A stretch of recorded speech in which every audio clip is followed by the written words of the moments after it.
तीर्थ कसलाई मान्ने भनेर हामीलाई जब जिज्ञासा हुन्छ, त्यो जिज्ञासाको समाधान हाम्रा शास्त्रहरूले हामीलाई बडा सहज ढङ्गले गरिदिएका छन्। तीर्थ त्यो हो जहाँ 12 महिना नदी अविच्छिन्न रूपमा बग्दछ, त्यसको किनारालाई तीर्थ भनिन्छ। खास जुन नदी 12 महिना नसुकिकन बग्दछ नि, त्यो नदी तीर्थ हुन्छ। जुनसुकै होस्, यदि 12 महिना नसुकिकन बग्दछ भने।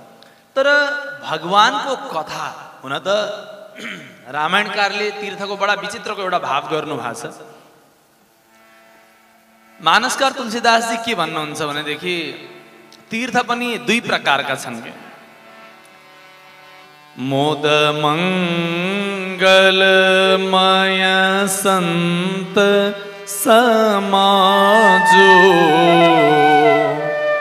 जिमी जग जंगम तीरथ राजो। मुद मंगलमय संत समाजो जिमी जग जंगम तीरथ राजो। एउटा स्थावर तीर्थ हुन्छ, एउटा जंगम तीर्थ हुन्छ कि। चल तीर्थ र अचल तीर्थ भनिएको छ त्यसलाई। अचल तीर्थ के हो सज्जनहरू? जो चल्दैन आफ्नो स्थानबाट, त्यस्तो तीर्थलाई भनिन्छ अचल तीर्थ। अचल तीर्थहरू जस्तो यो नारायणी यहाँ जो बगिरहेकी छिन्, अब तपाईँ हामी काठमाडौँ छौँ, हेटौँडा छौँ अथवा नारायणघाट चोकमा बसिरहेका छौँ, कसैले भनोस् त्यो नारायणीको जललाई काठमाडौँमै, अब हे नारायणी हजुरको जल मलाई चाहिएको छ, हजुर त पवित्र तीर्थ हुनुहुन्छ, लु आइदिनु न काठमाडौँ भनेर भन्दा आउँदिनन्। यस कारणले यो अचल तीर्थ हो, चल्दिनन् आफ्नो स्थानबाट। यो एउटा तीर्थ हो। दोस्रो तीर्थ हुन्छ चल तीर्थ, चल्नेवाला तीर्थ। त्यसलाई भनिन्छ त्यो तीर्थ चाहिँ के हो त? जसलाई जंगम तीर्थ भनिएको छ। नचल्नेवाला स्थावर भयो।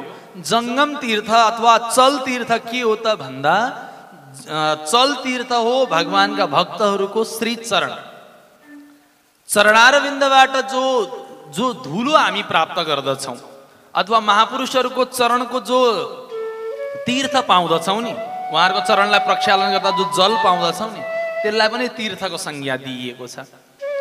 और यो सँगसँगै एउटा तीर्थ यो पनि हो।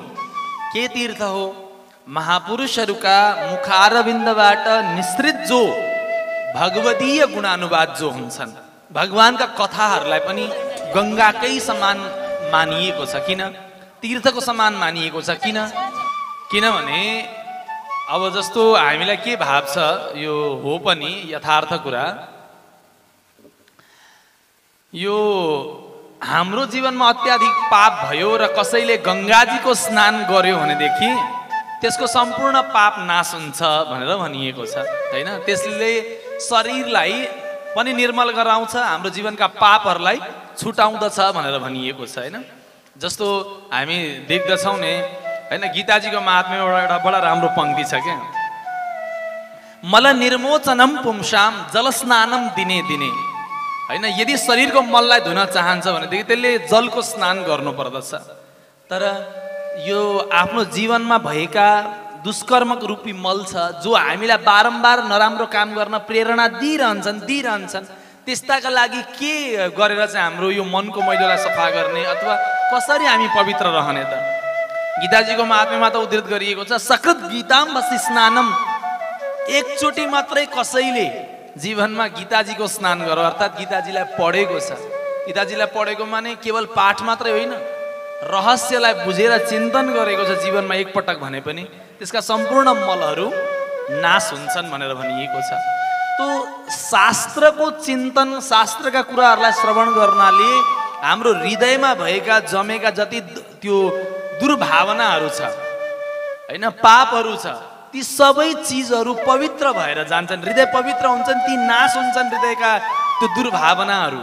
त्यही हुनाले भागवतीय कथा, भगवानका कथा जो छन्, त्यो कथालाई श्रवण गर्नु पनि एक प्रकारले तीर्थमा जानु बराबर नै हुन्छ। अहिले त खुद तीर्थमा छौँ, केही समस्या भएन, तर कथनचित यो कथा हामीले घरैमा कहीँ आयोजन गर्छौँ भने पनि त्यो घर घर रहँदैन। महात्म्यमा भनिएको छ तद्गृहं तीर्थरूपं हि वसतां पापनाशनम।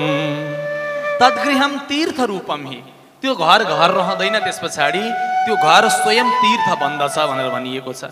अब तपाईँ हामी विचार गरौँ, यहाँ हामी तीर्थमै बसेर तीर्थकै स्नान निरन्तर बिहान बिहान तीर्थमा स्नान गरेर दिनभरि पनि भागवतका कथालाई श्रवण गर्नु भनेको निरन्तर तीर्थकै स्नान भइरहेको बराबर नै हो।